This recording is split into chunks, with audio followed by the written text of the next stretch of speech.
Restorers were cleaning walls in the Vatican when they uncovered the work of a 500-year-old master. Despite the fact that the Vatican City in Rome is the world's smallest country, it has one of the most stunning collections of Old Masters art anywhere on the planet. This unique collection, boasting works from the likes of Michelangelo, Raphael, and Leonardo da Vinci, requires constant care and periodic restoration. A good example of this is the restoration of one of the most famous of artworks, Michelangelo's Sistine Chapel ceiling frescoes, created between 1508 and 1512. Commissioned by Pope Julius II, these exquisite works were in sore need of restoration by the time of an investigation in 1979. The investigation showed that the ceiling was stained by smoke from thousands of candles, and it had also suffered from water leakage. Fortunately, Michelangelo had been a master of fresco techniques. Consequently, his painting had stood the test of time well despite its coating of grime and grease.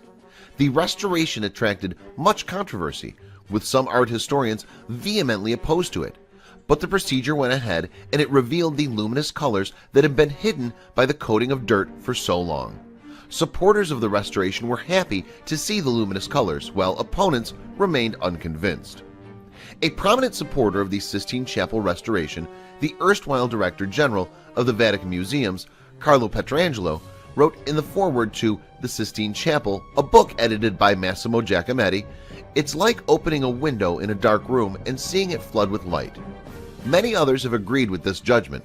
However, the entire controversy shows how intense the debate around conservation can become. In March of 2015, conservators at the Vatican started a less controversial, though hardly less important, project at the Vatican Palace. This was the conservation and restoration of the stunning frescoes in the Vatican Palace's Constantine Hall, painted by Raphael. In fact, the artist and his assistants painted frescoes in 4 rooms at the palace, which have come to be known as the Raphael Rooms. Raffaello Sanzio da Urbina, to give him his full name, was born in 1483 in the Italian city of Urbino. His father was a court painter there for the Duke of Urbino. By the time he was 11, both of Raphael's natural parents were dead, and he was brought up by his stepmother, his father's second wife. Raphael showed talent as an artist from an early age and is said to have helped his father in his work. However, the details of Raphael's training as an artist are somewhat murky. Be that as it may, he was almost certainly apprenticed to a master while still young. He probably worked as an assistant to the Umbrian artist Pietro Perugino, one of whose works is shown here from about 1500, when Raphael was 16 or 17. The first certain Raphael work was an altarpiece completed in 1501 for the St. Nicholas of Tolentino church at Città di Castello, a town about 30 miles from Urbino. Success as an artist seems to have come early for Raphael. Consequently, he was commissioned to do work in other churches and in the city of Siena. Raphael's burgeoning talent was evidently quickly recognized. In 1508, he and members of his studio were summoned by Pope Julius II to Rome. There they worked on the 4 rooms at the Vatican Palace mentioned earlier. Their brief was to completely redecorate the interior of each room. This was a signal honor for an artist so young. Indeed, Raphael was still only 25. In fact, Raphael is widely acknowledged as one of the trinity that forms the core of the great artists of the High Renaissance in Italy. The other 2 are Michelangelo and Leonardo da Vinci. Eminent company indeed. Michelangelo, 30 years Raphael's senior, is said to have intensely disliked the younger artist. Perhaps he was jealous of Raphael's youthful success.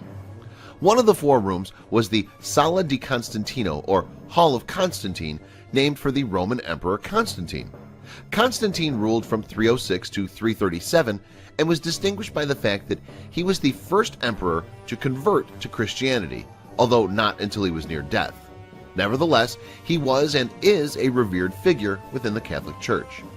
Raphael first started work on the Room of the Signatura, which was where Julius II kept his library. This not only housed an important collection of books, but also acted as a storehouse for significant Vatican documents. The first fresco that Raphael worked on was the Disputation of the Holy Sacrament, shown above. This portrays both the worldly and the heavenly church. Raphael then went on to paint the Room of Heliodorus, a private room that the Pope likely used for audiences. This was followed by the third of the four chambers, the Fire in the Borgo Room. It was named for the story of an earlier pope extinguishing a serious fire in Rome by making the sign of the cross. This left the largest room, the Hall of Constantine, to do. By the time this project was due to start, Pope Julius II had died in 1513, to be succeeded by Pope Leo X, who continued the decoration work. Unfortunately, there had also been another important death, that of Raphael himself at the tragically young age of 37 on Good Friday in 1520. Raphael's death meant that for many years it was believed none of his original painting was in the Constantine Hall. Rather, the frescoes there were actually the work of members of his studio and other artists. But a stunning find during the restoration of the hall has turned that idea on its head. It turns out two of the figures in the elaborate frescoes on the Constantine Hall walls are now believed to have been painted by Raphael himself rather than by one of his assistants. This did not become apparent until the restoration work on the hall got underway. The discovery of two new works by Raphael is an astonishing event in the art world.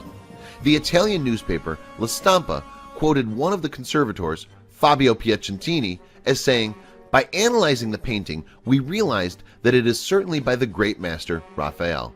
He painted in oil on the wall, which is a really special technique. The cleaning and removal of centuries of previous restorations revealed the typical pictorial features of the master." One of the two newly discovered figures represents justice, the other friendship.